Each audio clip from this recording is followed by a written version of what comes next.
2025 भर्तियों का वर्ष आज ही सुनिश्चित करें अपना सिलेक्शन और डाउनलोड करें तैयारी कर लो ऐप। नमस्कार, एजुकेशन नगरी में आपका स्वागत है और मैं हूं आपके साथ विनीत। लगातार एसआई भर्ती 2021 पेपर लीक मामले में हाईकोर्ट में सुनवाई चल रही है और इस मामले को लेकर चयनित पक्ष के अभ्यर्थी हो चाहे अचयनित पक्ष के अभ्यर्थी हो या ट्रेनी एसआई हो, तमाम लोग हाईकोर्ट की तरफ नजरें गड़ाए लगे बैठे हैं कि आखिर कब इस मामले पर अंतिम फैसला आएगा।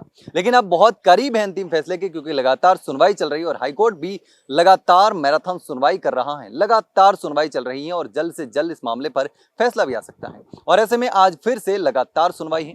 पिछली जो सुनवाई हुई थी वो 25 जुलाई को हुई थी, जिसमें आरपीएससी और तमाम पक्षों की तरफ से जो दलीलें देनी थी वो दलीलें कंप्लीट हो चुकी है, उनकी तरफ से सुनवाई पूरी हो चुकी है। और आज जो है वो याचिकाकर्ताओं की तरफ से पक्ष रखा जाएगा। लगातार इस मामले में सुनवाई चल रही है और इसके साथ ही लगातार नागौर सांसद हनुमान बेनीवाल के नेतृत्व में शहीद स्मारक पर पिछले 3 महीने से धरना भी चल रहा है और वो अभ्यर्थी लगातार एसआई भर्ती को रद्द करने और आरपीएससी के पुनर्गठन की मांग कर रहे हैं। अभी भी लगातार धरना जारी है।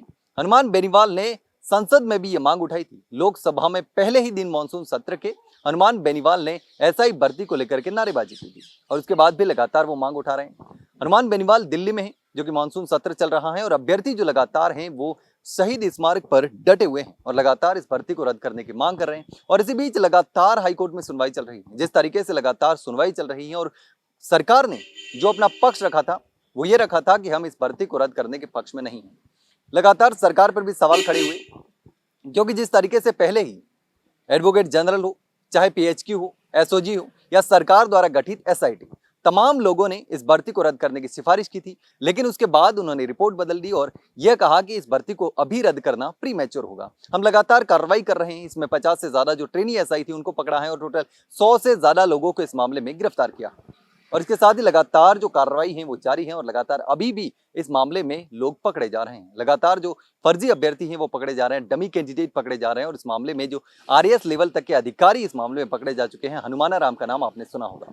उसके बाद भी और लोग पकड़े गए और जिस तरीके से आरपीएससी के पूर्व सदस्य रामूराम रायका का इसमें सबसे बड़ा हाथ है, उस पर भी सवाल खड़े हो रहे, क्योंकि रामूराम रायका ने इस तरीके से पेपर बांटा था कि अपने पूरे खानदान को पेपर दे दिया था। ड्राइवर तक को नहीं छोड़ा, ड्राइवर के बेटे को भी पेपर दे दिया, अपने भांजे को, भतीजे को, यहाँ तक कि तस्करों तक रामूराम रायका ने पेपर पहुंचाया था। ऐसे में इस भर्ती पर भी लगातार सवाल तो खड़े हो ही रहे हैं और अभ्यर्थी लगातार उम्मीद लगाए बैठे हैं कि आखिर कब इस मामले में फैसला आएगा।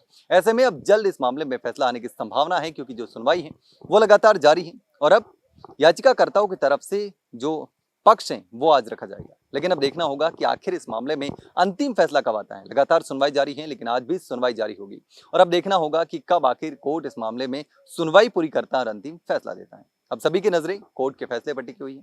फिलहाल के लिए इतना ही। जल्द मिलते हैं एक नई जानकारी के साथ। तब तक के लिए नमस्कार।